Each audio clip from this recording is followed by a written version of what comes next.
seeing somewhat of a push from the blue Protoss player a little later in this game. The red Protoss player is sticking with just 4 gates. No tech right now. We don't see any robotics facilities going up.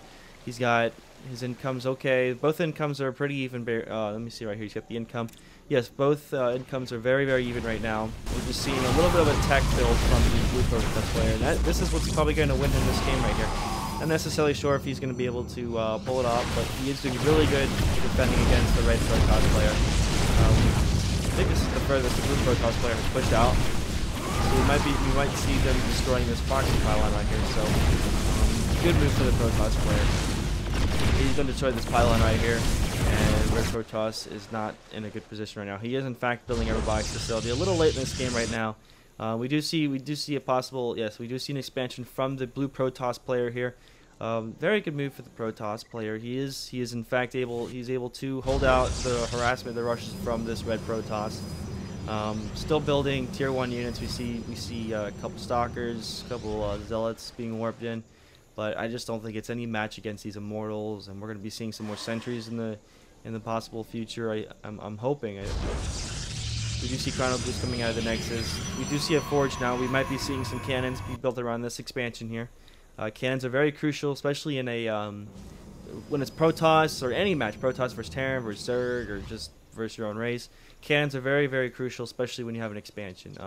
Not so much when you have it in the main base. You can always have them back here to prevent drop ships or something, or anything like that. But usually you would mostly see them around expansions, just because you like to keep your armies within your base, or you like to keep your armies at their base, and you don't want any funny business happening. So we are going to be seeing some cannons built in this expansion over here. And so far, just both teams have decided to halt their attack. Looks like the blue Protoss player, he does have that advantage, however. He has the Immortals, a couple Stalkers and Zealots, while the red player is just basically pumping out more Stalkers and more Zealots. But to take note that if the red Protoss player, if he were able to build mass Stalkers and blink, he would probably be able to destroy this army. Sometimes I see that I see that a lot in games, that Protoss player, especially against Terran or Zerg, they will build just mass Stalkers, because Stalkers are very, very powerful. They're very powerful units in the beginning of a game. So we do see a little push here. Looks like the blue player is going to be pushing out into the red base over here. Let's see if he has enough to destroy the Stalkers and Zealots here. Red player finally has the sentry out. We might be seeing somewhat of a bubble shield, or a force field. I call it a bubble shield. I guess I need to stop playing all that Halo. But no, Halo's amazing. Anyway, we're going to be seeing a big battle here. It looks like the Immortals are going to be able to try and take out these Stalkers. Stalkers are going down. Zealots are fighting Zealots, and it's just so far not looking so good for the red Protoss player. He is going to, in fact, use a lot of his units. He does, however, throw a force field up, and it just does not do much. However, these Zealots are raining damage on the Stalkers. Looks like still a very even match. These Immortals are going to kill the Zealots and the Sentry, and we're going to be seeing more bit.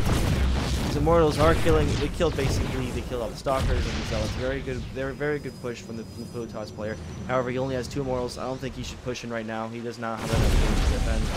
However, these absorb the Immortal shields. They do absorb energy, so it basically empowers their force field on their units. So they are going to, in fact, back off. We're waiting for more reinforcements. We do see a couple more Zealots and Stalkers moving into the field. So it looks like the red Protoss player he's still now he's the red Protoss. The tables have turned. Excuse me, I'm sorry. It's very early for me to be casting. We do see the blue Protoss player is in fact going to be pushing out again. Now the tables have turned. The red Protoss player is going to be getting basically pushed by the blue Protoss player. So we do see a lot of Immortals, a couple Stalkers, and some Zealots. So this could be the end of the game right here, unless this red Protoss player is able to micro up his units pretty well. But I just don't know how it's going to happen. It looks like a lot of Zealots going down, a lot of Stalkers going down. There's Immortals, however, are tearing the place apart. Pretty okay force field against these Immortals. These Zealots are able to destroy this Immortal right here. And just so far, the Immortals are keeping the game. So blue Protoss player did go down. Very good micro from the red Protoss player. Those sentries were very beneficial for his army. And So far, Blue Protoss player doesn't have much of an army right now. Red Protoss player is, I believe, is a little bit in the lead. However, the Blue Protoss player does have a little bit of a economic advantage right now. And we are going to see another robotics facility up here. 2 robotics facilities, basically. We have a lot of warp games from the Blue Protoss player. A couple for we get a forge. He's just warping in a lot of zealots right now, and Blue Protoss player is doing very good right now, considering the red player is basically surviving on 1 base, only has 4 gates, 1 robotics facility, 1 cybernetics core, and just a handful of soldiers.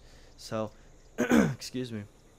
But however, the Blue Protoss player is struggling right now with his army. He doesn't have really much. He is warping in quite a few zealots right now. Zealots are very beneficial for into a game like this, as we can tell. They killed a lot of the other zealots and sentries and stalkers. Usually with stalkers and zealots, you want to micro your stalkers so you can kill those zealots. But we do see a lot of cannons being built by the Red Protoss player.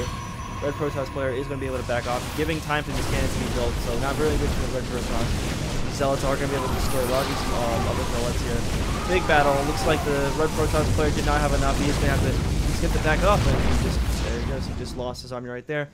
Red Protoss player is now building an expansion. However, this army is going straight over to the Red Protoss base because he knows the Red Protoss player does not have much. He just killed his entire army. He only has, what, 4 zealots, and that's it. We are going to be seeing a little bit of push here from the Blue Protoss. Nice charge, upgrade right there. So in fact, Rene has left the game. He has decided that he cannot defend against this army right here. Very good move for the Blue Protoss. He got that expansion. He did build these cannons. I don't think the cannons really did much damage to the Red Protoss army, but they were able to be built to defend this expansion here. We did see some Stargates. We saw some Stargates from the Blue Protoss. We were probably going to be seeing some Phoenixes, possibly Void Rays, and looks like our Ariba. Excuse me, I gotta say that name right. Ibarra. That's the name, Ibarra. Very good play from Ibarra. Rene, not so unfortunate. I'm sorry, very unfortunate for him. But we just saw 2 very good players battled off. So, well, that's pretty much going to be it for me. Sorry for my commentating. It has been really late, and it has been a long time since I've commentated. I've been very busy doing other stuff. I have school and stuff. So, anyway, I hope you enjoyed it, and go ahead and email me right here at gtrstarcraft@yahoo.com. So, thanks very much. GTR Starcraft signing out.